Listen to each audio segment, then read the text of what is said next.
Breaking news చూస్తున్నాం. ఏపీలో registration ఛార్జీలు పెరిగాయి. ఏపీలోని 16,997 గ్రామాల్లో భూ విలువల సవరణతో సగటున 20% పెరిగాయి. నేటి నుంచి పెరిగిన ఛార్జీలు అమలు కానున్న నేపథ్యంలో గత 2 రోజుల్లో భారీగా రిజిస్ట్రేషన్లు జరిగాయి. నిన్న రాత్రి వరకు రిజిస్ట్రేషన్లు కొనసాగాయి.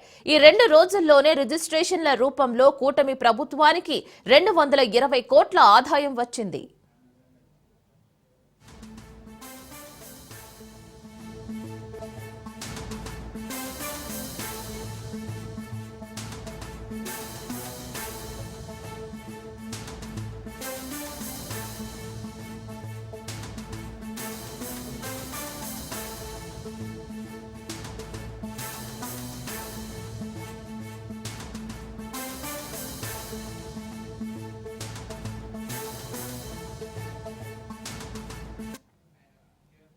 ఇదిలా ఉంటే విజయవాడలో 3% నుంచి 9% వరకు రిజిస్ట్రేషన్ ఛార్జీలు పెరిగాయి.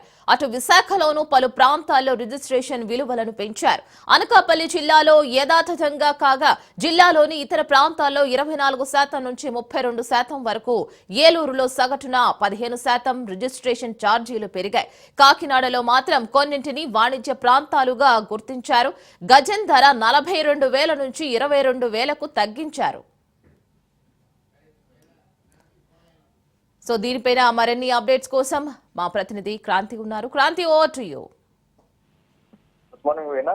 ఏపీలో ఈ రోజు నుంచి భూముల రిజిస్ట్రేషన్ విలువలు పెరగనున్నాయి. ఈ నేపథ్యంలోనే విలువల సవరణకు సంబంధించి జరుగుతున్న నేపథ్యంలో రాష్ట్ర వ్యాప్తంగా గ్రామీణ పట్టణ ప్రాంతాల్లో రిజిస్ట్రేషన్ విలువల సవరణ చేస్తూ ప్రభుత్వం సర్కులర్ ఇప్పటికే జారీ చేయడం జరిగింది. మార్కెట్ విలువలకు అనుగుణంగా రిజిస్ట్రేషన్ విలువలను సవరించాలంటూ సర్కులర్ లో ప్రభుత్వం పేర్కొంది.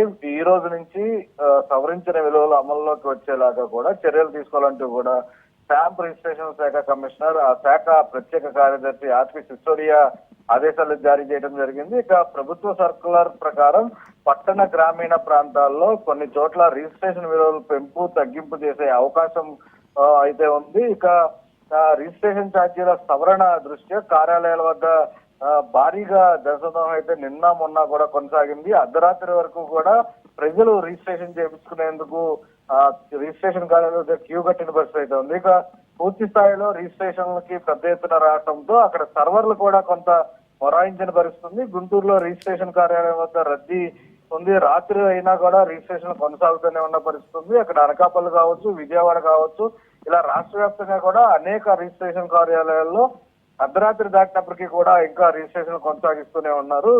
ఈ రోజు నుంచి రాష్ట్రంలో పలు చోట్ల రిజిస్ట్రేషన్ ఛార్జీలు పెరగనున్న నేపథ్యంలో రిజిస్ట్రేషన్ విలువల్ని సవరిస్తూ సర్కులర్ జారీ చేసిన మార్కెట్ విలువలకు అనుగుణంగా రిజిస్ట్రేషన్ విలువలు సవరించాలంటూ కూడా ప్రభుత్వం ఉత్తర్వులో పేర్కొన్న పరిస్థితి ఉంది. ఇక ఈ రోజు నుంచి భూమి రిజిస్ట్రేషన్ విలువలు పెరుగుతాయని రాష్ట్ర రెవెన్యూ రిజిస్ట్రేషన్ స్టాంప్ శాఖ మంత్రి అనగాని సత్యప్రసాద్ ఇప్పటికే స్పష్టం చేసిన పరిస్థితి అయితే ఉంది. రాష్ట్రం రెవెన్యూ అవసరమని ఈ నేపథ్యంలోనే రిజిస్ట్రేషన్ విలువలు పెంచాలంటూ కూడా నిర్ణయించినట్టు కూడా మంత్రి చెప్పుకొచ్చడం జరిగింది. ఎక్కడికక్కడ గ్రోత్ కారిడార్లు ఉన్నాయో అక్కడ గ్రోత్ కారిడార్లు ఉన్న చోట ఎక్కడ భూమి రేట్లు బాగా పెరిగాయో అక్కడ మాత్రమే రిజిస్ట్రేషన్ విలువని పెంచుతున్నట్టు కూడా మంత్రి స్పష్టంగా చెప్పారు. ఇక విలువలు పెరిగే చోట 15 నుంచి 20% వరకు పెంపుదల ఉంటుందంటూ కూడా స్పష్టం చేశారు. గతంలో రిజిస్ట్రేషన్ విలువలో పెంపు అనేది శాస్త్రీయ పద్ధతిలో చేయలేదు. దీని కారణంగా చాలా చోట్ల భూమి విలువ కంటే రిజిస్ట్రేషన్ విలువ అధికంగా ఉన్నట్లు కూడా ప్రస్తుత ప్రభుత్వం గుర్తించింది. అయితే వాటిలన్నింటినీ కూడా సరిచేస్తూ ప్రస్తుతం ఈ రోజు నుంచి పెంచిన రిజిస్ట్రేషన్ విలువలన్నీ కూడా అమల్లోకి వచ్చాయి. Thank you Kranti.